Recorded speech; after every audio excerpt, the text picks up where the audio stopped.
What's up, guys? Ivan here, and today we're changing strings. So I figured I was, in the middle of it, and thought about, just talking about the whole process, and different kinds of strings, different brands, different construction methods, etc., etc. So yeah, as you can see, I'm stringing up my P bass. I've got my Dingwall Super J there, and the strings I'm putting on right now are Dunlop Super Bright Nickels. Just FYI, I'm not affiliated with Dunlop. I use these strings because I personally really like them. They seem to work for me. And I've been on a quest of tone or a quest of strings for quite a bit. For the last couple of, I think, year and a half maybe, since I've got Dingwall. I don't even want to know how much money I've spent on strings, testing different kinds, different brands, etc., etc. But I wanted to talk about a couple of factors, when choosing strings, for example. So factor number one would be playability. We all play different, we all have a different right hand attack, we all fret differently, we all expect our basses to react in different ways. So playability is one important factor when choosing strings, because, for example, if the string is too stiff, it might help with the right hand to keep everything even. But because they're too stiff, they might be harder to fret. Another positive about or another advantage of having stiff strings is that you can lower the action a little bit more. But if they're too stiff, you might need more strength, and you might feel that you're like kind of fighting the string. On the other hand, if you have strings that are too floppy, first of all, you won't be able to lower the action as much because they move around more. Second, you might feel like when you're plucking that they just give in a bit too much. But because they are a bit more flexible, so to speak, they might be really, really comfortable on the left hand or on your fretting hand. So those are like the main takeaways for playability. And different basses react differently. I know from experience that, for example, on my Squire P bass, the strings feel quite a bit more flexible than in any other bass that I have. I don't know why, but that's just the way it feels.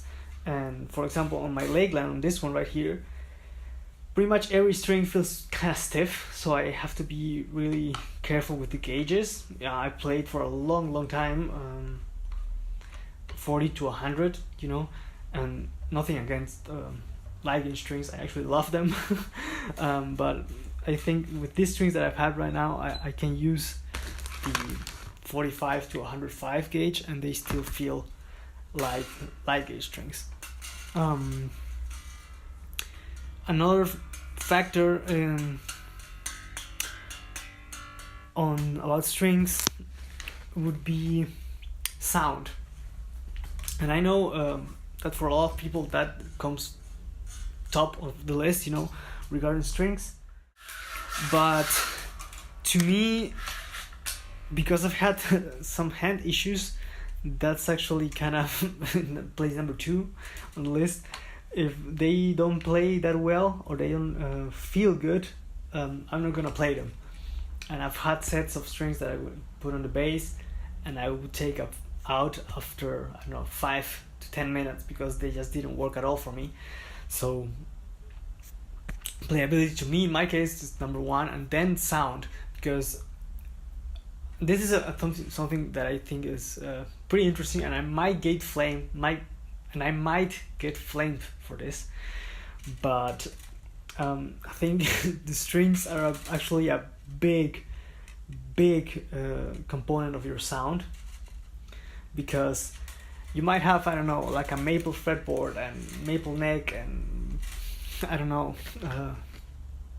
swamp ash body and all the fancy woods that you might want to talk about. I don't know, but because I've been testing so many strings lately, you know, you put a set of strings and your bass sounds like completely different instrument, like a whole different scenario when you put a different set of strings on the bass. So I think that should be talked about a bit more than if you got this or that kind of woods on your bass. Of course, that's gonna give you some certain bass sound, you know, like a foundation. But you know, I've had strings that bring out a lot of the mids, like these ones. These are pretty mid-heavy strings. Then you have other strings that are really scooped. You have some that are really, you know, lacking treble. Then you have some that are really trebly strings, and you know, it goes on and on and on. So that's one thing, and you can go about it like you can look for a string that kind of fills in the gaps of what your bass already provides. You know, let's say it lacks a bit of low end, so you get a kind of string that supports the low end a bit more. Or if it's like in mids, you grab a string that fills out the mids so that it's more of an even sound. Or you go the opposite direction to feature what's already there, and then you can always fill in with EQ, of course, which is another factor. You might find yourself EQing a lot more with a certain type of strings than with another type of strings. So that might lead to a question: do you need those strings to function, or would you be better off, you know, looking for another strings that don't require you to EQ as much? But that takes us back to point number one about playability. If you really like how a string plays and you can get the sound you want by using EQ, then that's a great solution. Of course, it's totally acceptable. So the Lakeland is already tuned up and with a fresh set of strings, and now we're gonna do the Dingwall. Yeah, like I mentioned, if you get a set of strings that feels great and you can get the sound you want from EQ, then by all means, you know, stick to that. And then there's another factor, which is longevity. That unless you are endorsed and you can afford strings every 2 days or something, this is actually, you know, also quite important. In my case, I really murder strings. I destroy them. I don't know if you can hear the ambulance. You know, we all have different kinds of body chemistry, and my hands are pretty acidic, so I've had it, you know, that I killed a set of strings within one rehearsal. So in that department, I got a bad hand, you know, not really that lucky. So that's why I'm super excited every time I can put a new set of strings on my bass, because they bring the instrument back to life after being, you know, with dull strings for quite some time. One important factor to me is that how well they are gonna hold the tuning and intonation stability, because as the string ages, they tend to lose some of that. So if they can hold tuning pretty well, then I'm gonna keep practicing with them. And if I need to for like one short date or whatever, if I really need a quick you know, if I need more snap, I can just boil them pretty fast and then put the set back in to bring them back to life, necromancer style.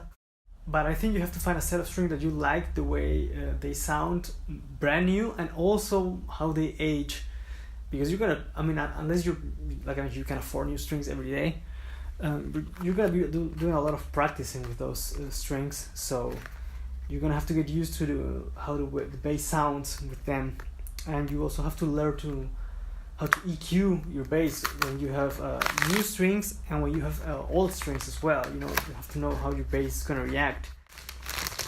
what I've found that works the best for me lately, like you've seen, is these Dunlops. I'm not affiliated to them, but I really like the way they respond, they sound, and they also feel as if they were a gauge smaller than advertised. These are 105 to 45, standard gauge, but they feel a lot smaller, and they still they have all the fullness of a standard gauge string, which I really like, because I stopped using, like I said, standard gauge strings. I was using 40s to 100 for quite a long time, because I had some hand issues, and the lighter gauges allow me to play without pain, but this also allow me to play without pain, and I get the benefits that are they're pretty full, pretty round, so that's pretty cool. And right now I'm gonna finish setting up the bass. I don't know which, this is the G string, yeah. I'm gonna finish stringing up this bass. I'm gonna let the strings sit for a little bit, and then I'm gonna set both basses up, because like I said, I've got a recording session on Friday, and today is Wednesday. You guys are probably gonna see the video after Christmas, I think, because and I hope it's not the case, but I think my MacBook kind of died on me. My charger, I don't know why, it's getting super hot and it doesn't charge. I mean, it does charge, but I don't wanna charge it because it gets really hot. I almost burned myself. So I'm gonna take it, when I'm done change the string, I'm gonna take the laptop to a repair center to see what they say, and hopefully it's not that serious. So we'll see about that. But I'm gonna keep you guys updated. I've got content coming up, and I plan on keeping releasing more videos on the channel, so stay tuned, and I'll catch you guys up on the next one. Take care.